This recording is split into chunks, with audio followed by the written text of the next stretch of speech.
Hello दोस्तों, नमस्कार। आपके अपने यूट्यूब चैनल वाईफाई विनय में आपका स्वागत है और मैं हूं राम सुपसित। देखिए, आज हम लेके आए हैं 501 वन लाइनर क्वेश्चन।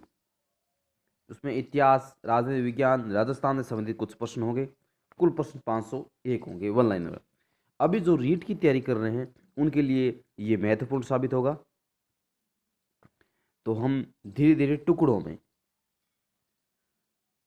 के माध्यम से, छोटे छोटे वीडियो के माध्यम से हम आपको कुल 501 वन लाइनर क्वेश्चन शुरू करेंगे। और हमारी जो टेस्ट सीरीज चल रही है वो तो आपने देखी होगी, नहीं देखी तो प्ले लिस्ट में जाकर देख लेना। जीट का मॉडल पेपर शुरू हो गया है। आज हम कुछ से इतिहास के प्रश्न पढ़ेंगे वन लाइनर। तो जो मोस्ट होगा वो आप कॉपी में लिख लेना। तो कॉपी और पेन साथ में लेके बैठिए। तो चलिए शुरू करते हैं। सबसे पहले बात करते हैं इतिहास की। इतिहास के प्रश्न है कुछ, उसके बारे में बात करेंगे। तो देखिए, रोमिला थापर प्रश्न, वन लाइनर प्रश्न है। रोमिला थापर भारतीय इतिहास के प्राचीन काल में अपने योगदान के लिए जानी जाती है। ये महिला थी रोमिला थापर। तो प्रश्न पूछा सकता है, भारतीय इतिहास के प्राचीन काल में अपने योगदान के लिए जानी जाती है, और चार ऑप्शन आपके सामने रखे जा रहे हैं। तो आपका रोमिला थापर आंसर आना चाहिए। अगला है, अगस्त्य ऋषि के बारे में कहा जाता है कि उन्होंने दक्षिण भारत का आर्यकरण किया, उन्हें आर्य बनाया। अगला है, प्राचीनतम स्मृति ग्रंथ यानी मनुस्मृति है। कौन सा है? मनुस्मृति, जिसे मानव धर्म शास्त्र के नाम से भी जाना जाता है। इसे भारत की प्रथम विधि संहिता कहा जाता है। तो प्रश्न आ जाता है कि भारत की प्रथम विधि संहिता किसे माना जाता है? ये माना जाता है मनुस्मृति को। ध्यान रखना, नॉर्मल पढ़ने में नॉर्मल लग रहा है, क्वेश्चन बहुत ही शानदार बनता है यहाँ से, तो अच्छी तरह से देख लेना। अगला प्रश्न है, टोलमी कृत जियोग्राफी में भारत का बना हुआ पहला मानचित्र मिलता है, लेकिन यह सत्य से परे है, यानी पूरी तरह से सत्य नहीं है। आगे है, धर्म वर्तमान भारतीय जीवन का वह क्षेत्र है जो आज भी सिंधु घाटी सभ्यता से प्रेरणा ले रहा है। आगे है, वर्तमान में सिंधु घाटी सभ्यता का सर्वाधिक उपयुक्त नाम है हड़प्पा सभ्यता होना चाहिए। वर्तमान में जो सिंधु घाटी सभ्यता है उसका अगर सर्वाधिक उपयुक्त नाम पूछा जाए तो वो हड़प्पा सभ्यता होना चाहिए। आगे हैं, प्राचीनतम उपलब्ध भारतीय सिक्के तांबा और चांदी के बने थे। किसके बने थे? तांबा और चांदी के बने थे। इन्हें पंच मार्कड या हाथ सिक्के कहा जाता है। इन सिक्कों पर अर्धचंद्र ज्यामिति की आकृतियां मिलती है किसी शासक का नाम में। 1924 में सर जॉन मार्शल ने लंदन वीकली नामक पत्रिका से सिंधु सभ्यता की विधिवत घोषणा की। किसकी? सिंधु सभ्यता। ध्यान रखना, लंदन वीकली, नाम याद रखना। किसने? John Marshall. आगे है, हड़प्पा को सिंधु सभ्यता का तोरण नगर कहा जाता है। प्रश्न आ सकता है कि सिंधु सभ्यता का तोरण नगर किसे कहा जाता है? तो ये कहा जाता है हड़प्पा को। चहुंदड़ो को सिंधु सभ्यता का औद्योगिक नगर कहा जाता है। सिंधु सभ्यता का औद्योगिक नगर किसे कहा जाता है?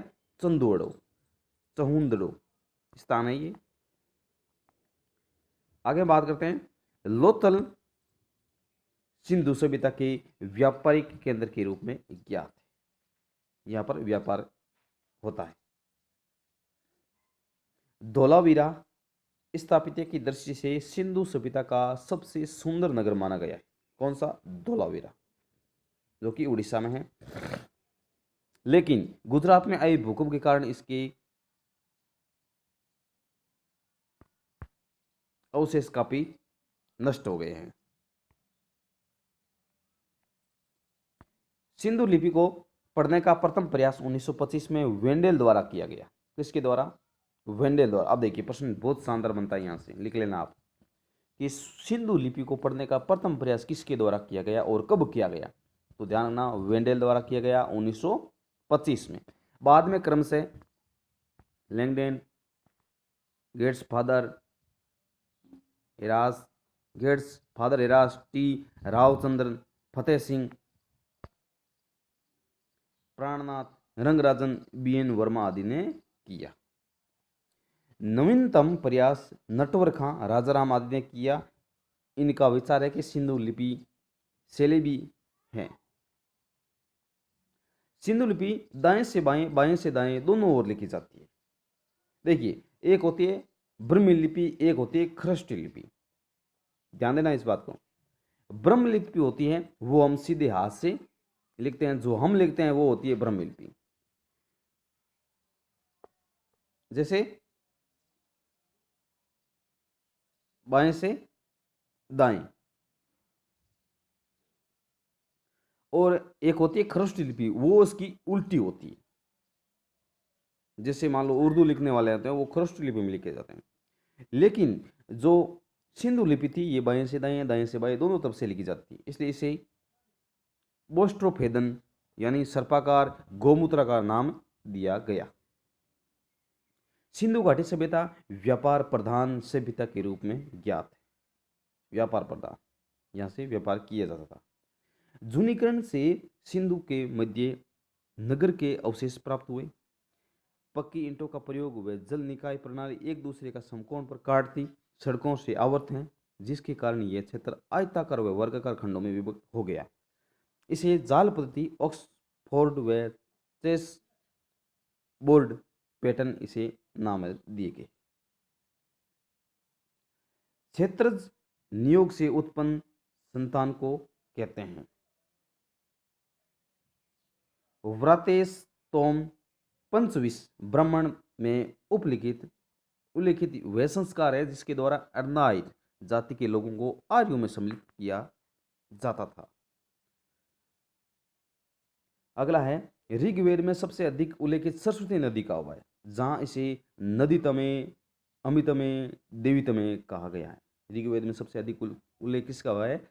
सरस्वती नदी, जो अभी धीरे धीरे विलुप्त होती जा रही है, लगभग विलुप्त हो चुकी है। ऋग्वेद में कुल 99 नदियों का उल्लेख मिलता है। प्रश्न बनता क्या है कि ऋग्वेद में कुल कितनी नदियों का उल्लेख मिलता है? 98, 99, 97, 92। तो आपका आंसर सही है 99। अगला प्रश्न बनता है, दिव्य की परंपरा के माध्यम से अपराधियों की सत्ता जानने का प्रयास किया जाता था, जैसे अग्नि, जल, विष बोलते हैं जहर को, आदि। जनक को राजन्य बंधु की उपाधि प्रदान की। प्रश्न बनता है कि जनक को कौन सी उपाधि प्रदान की गई? ये कौन सी उपाधि थी? ये थी राजन्य बंधु, राजन्य बंधु। अगला प्रश्न है, वरुण को ऋग्वेद में ऋतिशीय गोप यानी ऋत का रक्षक, विश्व चक्षु यानी सर्वत्र दृष्टिकोण रखने वाला, सुकृति सम्राट, धृतव्रत या नियमों को धारण करने वाला बतलाया गया है। किसको? वरुण को। ईरान में यही और मजदा तथा यूनान में ओरनेज के रूप में प्रतिष्ठित हुआ। उसनिस बोलते हैं पगड़ी को। समन्वय यानी युवा महोत्सव के माध्यम से लड़के व लड़की का परिचय एवं विवाह करवाया जाता था। किसके? समन्वय यानी युवा महोत्सव होता था, वहां लड़का और लड़की का दोनों का परिचय कराया जाता था और शादी कराई जाती थी। शैव धर्म में कोल, नाथ योगी, कापालिक, नीलपट आदि संप्रदाय थे, जिनमें आनंद से महाआनंद की ओर, संभोग से समाधि की ओर अवधारणा प्राचीन प्रचलित थी।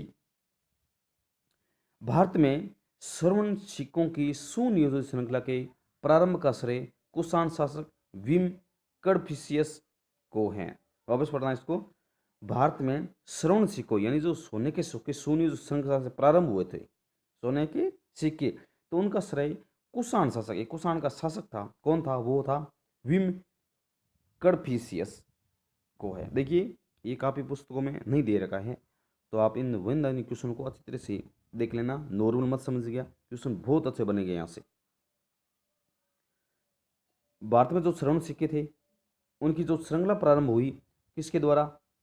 ये एक कुषाण शासक था विम कडफिशियस, इसके द्वारा की गई थी।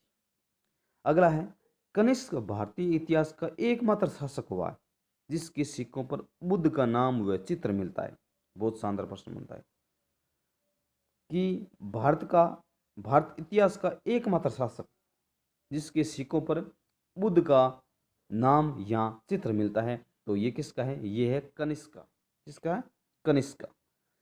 अगला है, खारवेल का हाथी गुफा अभिलेख प्राचीन भारत का पहला अभिलेख। कौन सा? खारवेल का हाथी गुफा अभिलेख प्राचीन भारत का पहला अभिलेख है जिसमें नहर निर्माण का उल्लेख हुआ है तथा उस नहर का नाम मनसूल्य था। अब यहाँ से बहुत ही शानदार प्रश्न बनता है। प्रश्न क्या बनता है कि भारत का पहला अभिलेख कौन सा है? 4 ऑप्शन दे देगा, उसमें आपको करना है खारवेल का हाथी गुफा अभिलेख, और जिसमें नहर का निर्माण या नहर का उल्लेख किया है वो नहर का नाम क्या है? वो नाम है मनसूल्य। क्या नाम है? मनसूल्य। अगला प्रश्न बनता है, रुद्रदमन का जूनागढ़ अभिलेख प्राचीन भारत का प्रथम अभिलेख है जिसमें कृषि के प्रति चिंता प्रकट की गई। अब देखिए प्रश्न क्या से बनेगा, जैसे मान लो इसमें अगर भारत का पहला अभिलेख है, अब देखिए उसमें जो अभिलेख नहीं है वो देगा 3 और 1 देगा खारवेल का हाथी गुफा अभिलेख। अगला प्रश्न भी ऐसा बनेगा, भारत का प्रथम अभिलेख है, उसमें 1 तो देगा रुद्रदमन और 3 देगा अन्य जो नहीं है, तो आपको करना है रुद्रदमन का जूनागढ़ अभिलेख। और नहर वाली की बात आई तो हो जाएगा खारवेल का हाथी गुफा अभिलेख। और कृषि की बात करें, कृषि के प्रति चिंता प्रकट की गई है तो हो जाएगा रुद्रदमन का जूनागढ़ अभिलेख। गुजरात में है ये। रुद्रदमन का जूनागढ़ अभिलेख प्राचीन भारत का प्रथम अभिलेख जिसमें कृषि के प्रति चिंता प्रकट की गई। तो ये थे कुछ महत्वपूर्ण प्रश्न। ऐसे ही हम छोटे छोटे वीडियो के माध्यम से 519 क्वेश्चन करने वाले हैं और मोड पेपर हमारे चल ही रहे हैं। धीरे धीरे मोड पेपर भी हम प्रयास कर रहे हैं कि रीड से आने से पहले पहले आपको पास कम से कम 1000 के पास मोड पेपर आपको सोल्व करा देंगे ताकि आपका कोई भी प्रश्न छूट ना जाए। तो ऐसे ही हमारा साथ दीजिएगा और अपने दोस्तों के साथ शेयर कीजिएगा कि यहाँ पर अच्छा कंटेंट मिलता है ताकि आपके दोस्त भी फायदा ले सके। तो ये था कुछ महत्वपूर्ण इतिहास के प्रश्न। तो इस प्रकार ही हम अच्छे अच्छे क्वेश्चन लेके आएंगे आपके लिए। तो अगर आपने चैनल को अभी तक सब्सक्राइब नहीं किया है तो सब्सक्राइब ज़रूर कर लेना और बेल आइकन भी दबा लेना ताकि हम जैसे ही वीडियो अपलोड करते हैं आपके पास नोटिफिकेशन मिल जाता है। अब देखिए कुछ कुछ बंदे क्या है कि सब्सक्राइब तो कर लेते हैं लेकिन वो कुछ दिनों बाद में यानी 5, 6, 7 दिनों बाद में वो खोल के देखते हैं तो कम से कम 7-8 वीडियो अपलोड किए रखे, तो वो एक साथ में वीडियो नहीं देख सकते। तो इसलिए बेल का आइकन बता लें। बेल आइकन को दबाने के बाद में जैसे ही नोटिफिकेशन मिले उस वीडियो को आप देख लेना, क्योंकि अभी तक मेरे चैनल पर कम से कम 120 वीडियो अपलोड है। तो आप 120 में एक दिन में देख सकते नहीं सकते, तो इसमें समय लगेगा। इसलिए नोटिफिकेशन को ऑन रखें, बेल आइकन को, ताकि आपके पास वीडियो मिलते ही आप देख लो। बाद में 3-4 वीडियो हो जाते हैं साथ में तो पूरे देख नहीं दो। तो धीरे धीरे टाइम टेबल हिसाब से मेरे साथ चल ही रहे थे। तो चलिए ये था आज का कंटेंट। तो चलिए दोस्तों मिलते हैं फिर अगले वीडियो में। तब तक के लिए नमस्कार, जय हिंद, धन्यवाद।